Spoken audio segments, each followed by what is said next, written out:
kaalulangetusravim, semaglutiid ehk Ozempic on minu arvates väga hea ja oodatud täiendus meie kaaluravi ja rasvumise ravi tööriista kasti.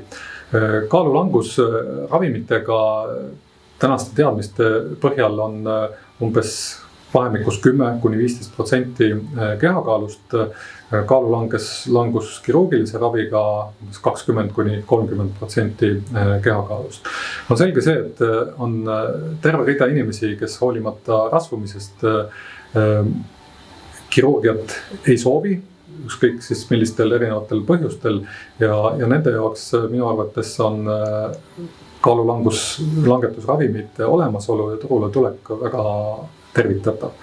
Lisaks me peame vaatama rasvumist kui keerulist, mitmepõhjuselist, kroonilist haigust ja nagu tihti me muudes meditsiinivaldkondades näeme, näiteks on need vaimse tervise teemad või onkoloogilised haigused, siis me saamegi parimad tulemused kombineerides erinevaid raviviise. Et on siis kirurgiline ravi, on ravimid, on elustiiliravi, et see võimaldab meil jõuda sinna, kuhu me tegelikult päriselt võib-olla konkreetse patsiendi puhul välja tahame jõuda.